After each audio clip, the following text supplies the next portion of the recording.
Hey, what's going on, good people? Welcome to Russ Can Fly. Look who it is. It's little Sammy. Hey, little Sammy. Somebody else is flying him.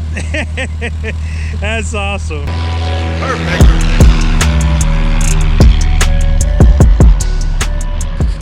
All right, so I'm actually not in little Sammy today, and that's why I pointed him out. Because today my mission is a little different. So today, one of the things I have to do, and I'll talk about it a little bit more once we get everything fired up, but I need time and type, and I'll talk about that. So little Sammy is the plane that I fly all the time, and that's a 152, and I'm gonna jump in a 172 today to do that. So let's get everything together. Come on, little Sammy, you're making too much noise. And I'll explain what's going on today's mission. All right, let's make this happen. Okay, so I'm in the airplane and getting ready to do all of the stuff I need to do to get ready to start the engine and fly. And so it's been a minute since I've been in a 172. We'll start the plane, do my run up, and then we'll go ahead and take off. And I'll explain what this mission is all about. And you know, I'm actually excited to be in a 172. It's definitely a lot more robust airplane, a lot more engine, and all that good stuff. So should be a fun flight, and we'll probably, like, you know, play around a little bit. But let's get everything together, and I'll tell you what's going on. All right, let's go. All right, so we did our pre-flight inspection, no passenger briefing. My seat belts and seats are adjusted and locked. The fuel tanks are on both, and I got to do that because that's the difference between little Sammy and this one. Little Sammy just got a fuel valve, it's just on or off. This airplane has a fuel selector valve, which I can either go right, left, or on both. So that one is a little different. Pit prep. All right, everybody is not away.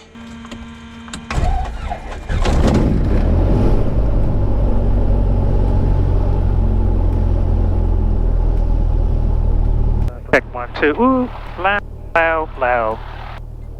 Loud, too loud. Loud, too loud. Okay. All right, just waiting for that Garmin to come up. And you can see it took a little bit of doing. So just had to give it a little more prime. And once I did that, we were good to go. One thing that I want to do here, as opposed to when I'm in Sammy, I don't have to lean the mixture unless I am at 3,000 feet or above. This I want to lean out. All right, heading indicator is moving, ball is opposite, and compass is moving freely as well. All right, let's put up here. We'll run up. All right, so it looks like I got everything that I needed to do. My engine run up, engine gauges look normal, magnetos look good, carburetor heat was good, ammeter look good, throttle we definitely checked. All right, cabin doors and windows, seat belts and harnesses are secure. Engine is definitely normal. All right, so I'm just waiting for this other traffic to land up here. All right, turn on my taxi landing light. Gonna wait for them to clear. Indoors town traffic. Cessna 734 Alpha Uniform departing runway 5. Right crosswind turn out to the west close down. All right, my favorite part, this lineup. So I gotta make sure that my heading indicator is where it needs to be. I know I've said this time and time again, but this view, this turn, this whole thing will never get old. I mean, I just love this so much. All right, so I got five on the runway. All right, heels to the floor, full power. All right, engine instruments in the green, oil temp, oil pressure, suction, all look good. Airspeed is coming alive.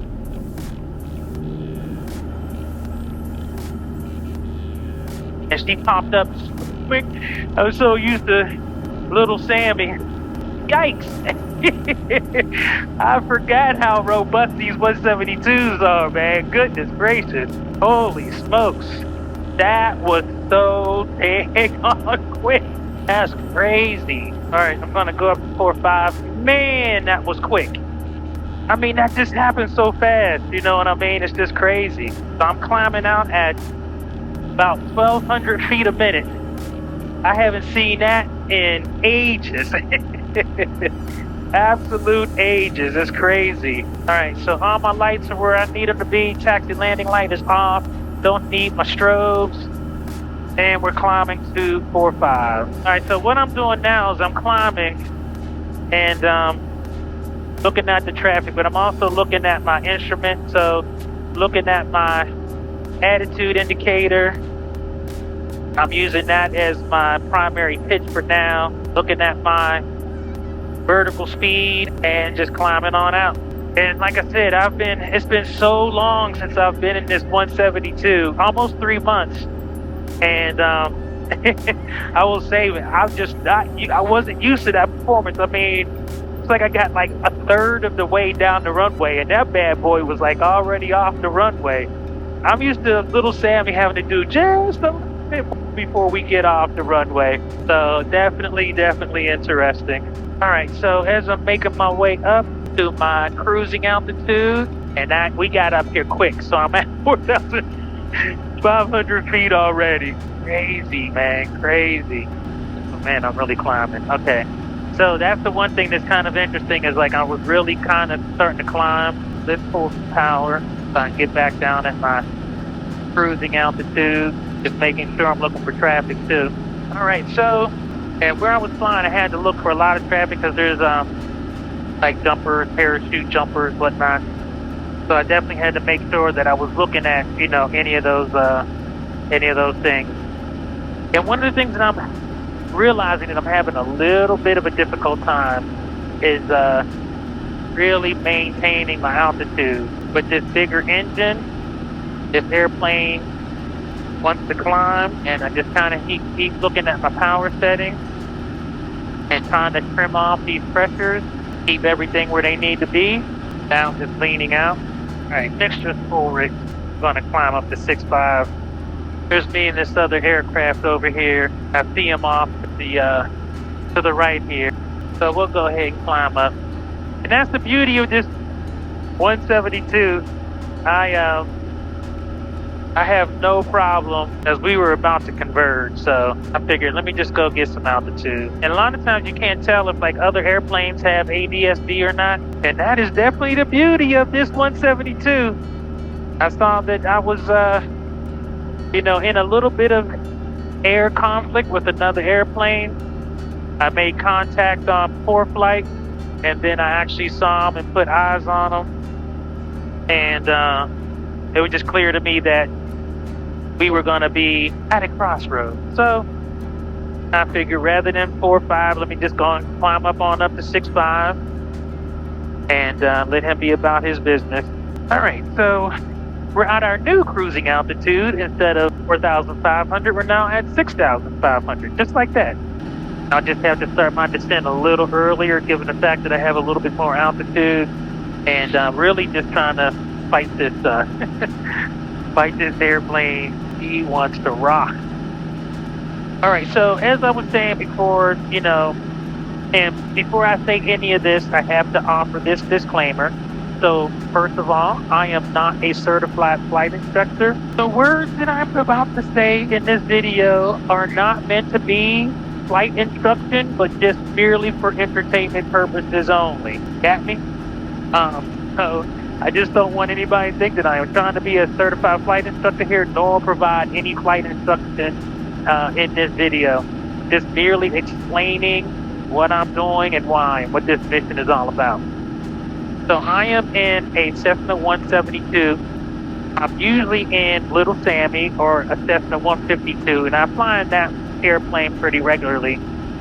And not only do I like the airplane, it's easy to fly for some of the things that I'm trying to do in terms of like learning my skill sets and stuff like that. It's also economical, so it just makes economical sense. However, I need to stay in the 172.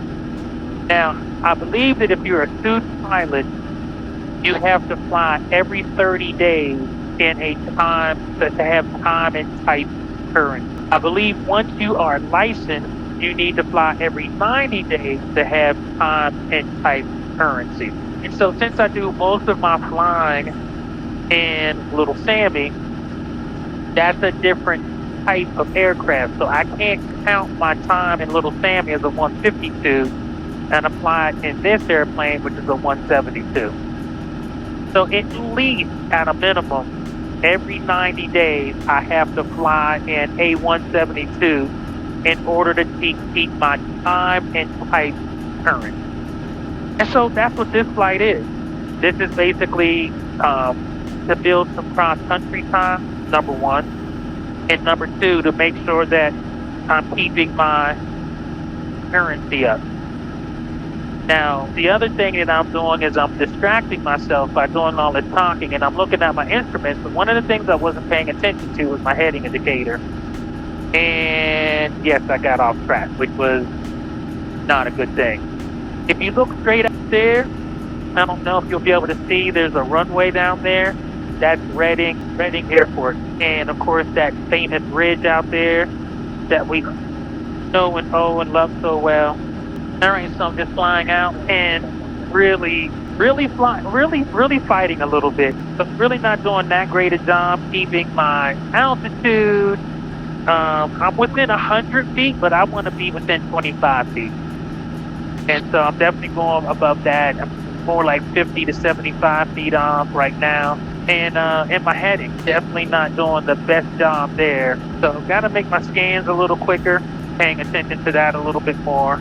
But that's the difference. So that's why currency training is very important, because it definitely makes for making sure that you're understanding like the flight controls, the flight characteristics, and I get it. This plane flies so much different from Little Sammy. It is still a Cessna aircraft. It is still a high wing aircraft. But I got to tell you, this airplane flies so differently. First, it's flying faster. I'm doing easily 105 knots over the ground. I got to pull back pretty good. I'm at 24 RPM. Got it leaned down. So really just kind of cruising. Thing is having no problems. But the takeoff, as you see, it was just like, woo. And then of course I had a little bit of a crosswind there, so I had to correct for that. So I am actually going to start descending since I'm a little higher. So that mixture full rich, we're going to pull that carb, pull that power back to 2,000, start a nice control 500 feet per minute descent. Yeah, so look at that. So trim nicely, about 500 feet per minute. Definitely getting better at like trimming, being able to be hands off, as you can see, and it's descending 5 feet per minute. But like I said, this plane pulls a little bit to the left, just a little bit, and that's just sometimes planes have their own little characteristics. And deck traffic, Cessna 734 Alpha Uniform, about 10 miles east of field, inbound for runway 19 deck. It's a little bumpy, just a little bumpy, nothing too great. All right, deck traffic, Cessna 734 Alpha Uniform, about 5 miles east of field. So I'm going to overfly the field for a left downwind for runway 1 deck. All right, so let's get ready for a landing. So checking my brakes. So I've got mixtures full rich, carb heat is already on. I'm going to turn my landing light. All right, fuel selector is on both. Mixture is definitely full rich. Carb heat is on. Flaps, we don't need them. We did the brake test already. And we are ready to rock and roll. It's funny, just like farming. I think I can smell it up here. Like, I don't know if you see that smoke over there. I think that's some organic material. Head deck traffic. The 734 Alpha Uniform with you two. Getting ready to cross midfield for a left downwind for runway 1 deck. Traffic land 184 Victor Alpha on final 1 deck. And deck traffic. Cessna 734 Alpha Uniform is crossing midfield. Let's be turning downwind for runway 1. I'll be looking for the traffic on final number 2. All right, so I've got traffic on final for 1. Deck traffic, Cessna 734 Alpha Uniform, downwind for runway 1. Looking for traffic. Going to be number 2 at number 1 deck. Deck traffic land 184 Victor Alpha, clear runway 19 deck. Deck traffic, Cessna 734 Alpha Uniform, turning left base for runway 1 deck. 10 degrees flaps. It's coming down. And deck traffic, Cessna 734 Alpha Uniform, turning final for runway 1. All right, turning final. Time to bring her on in.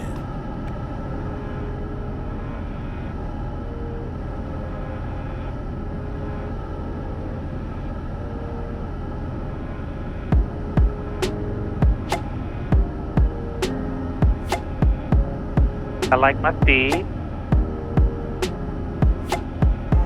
Slow.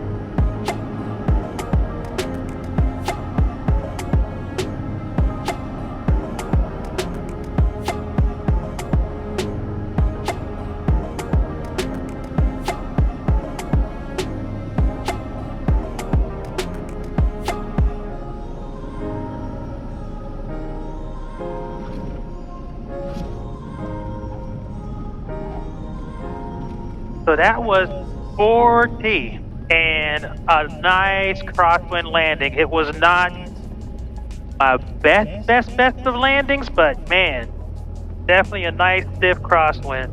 Okay, so that was for my currency. So that was a good about 45-minute flight, and so that was pretty much it. So thank you for taking this flight with me, Russ Kid. You know, this currency stuff and these 172s, well, they are no joke. And even though I'm having something going on with the radios, I mean, they're working, but you know, definitely little something going on, but it's all good. But at any rate, thank you for flying with me, and it's been great. So one of the things about this flight is once it's concluded, I will be current for the next 90 days. So anyway, thank you for flying with me, Russ Kid. Russ can fly.